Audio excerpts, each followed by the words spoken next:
Chaque jour, Charles et Carole vous présentent la leçon de l'école du sabbat.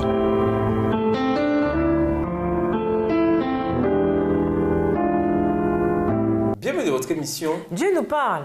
Voilà la leçon de mercredi. Une dîme honnête consacrée au Seigneur. Nous parlons souvent de rendre la dîme à Dieu. Mais comment donner à Dieu ce qu'il possède déjà? Lisons Lévitique 27, le verset 30. Quels sont les deux points importants que l'on trouve dans ce texte au sujet de la dîme? Lévitique 27, verset 30. Toute dîme de la terre, soit des récoltes de la terre, soit du fruit des arbres, appartient à l'Éternel. C'est une chose consacrée à l'Éternel. La dîme appartient au Seigneur. Par conséquent, elle est sacrée. Elle ne devient pas sacrée par l'intermédiaire d'un vœu ou d'un acte de consécration. Elle est simplement sacrée par sa nature même. Elle appartient au Seigneur. Nul à part Dieu n'a de droit sur elle. Nul ne peut la consacrer au Seigneur car la dîme ne fait jamais partie de la propriété de quiconque. Ce n'est pas nous qui rendons la dîme consacrée. C'est Dieu qui le fait en la désignant comme telle.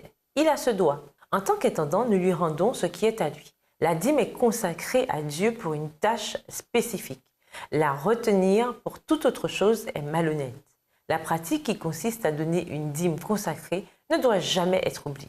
Lisons Hébreux 7, les versets 2 à 10. Hébreux 7, versets 2 à 10. Et à qui Abraham donna la dîme de tout, qui est d'abord roi de justice, d'après la signification de son nom, ensuite roi de Salem, c'est-à-dire roi de paix, qui est sans père, sans mère, sans généalogie, qui n'a ni commencement de jour, ni fin de vie, mais qui est rendu semblable au Fils de Dieu. Ce Melchisédek demeure sacrificateur à perpétuité.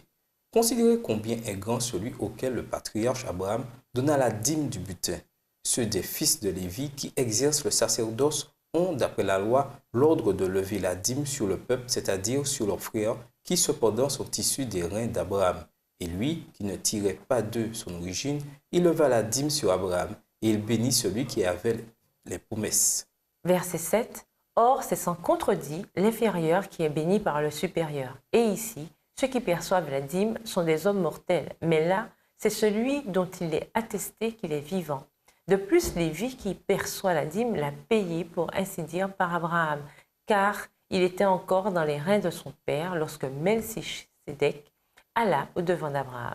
De la même manière que le sabbat est sacré, la dîme est également sacrée.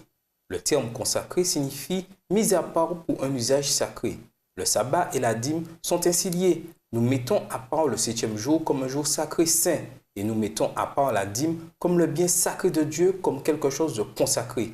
Dieu a sanctifié le 7e jour. Cette portion de temps particulière, réservée par Dieu lui-même au culte et à l'adoration, est aussi sacrée aujourd'hui qu'elle l'était au moment où elle fut consacrée par notre Créateur.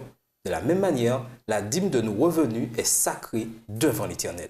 Le Nouveau Testament n'abolit pas la loi de la dîme, pas plus qu'il n'abolit le commandement relatif au sabbat. Leur validité et leur grande importance spirituelle y sont clairement expliquées. Tandis que, en tant que peuple, nous essayons de donner fidèlement à Dieu le temps qu'il est réservé pour lui-même. Ne lui rendrons-nous pas aussi la part de nos revenus qu'il revendique? Que pouvez-vous faire pour garder à l'esprit et au cœur que votre dîme est vraiment consacrée?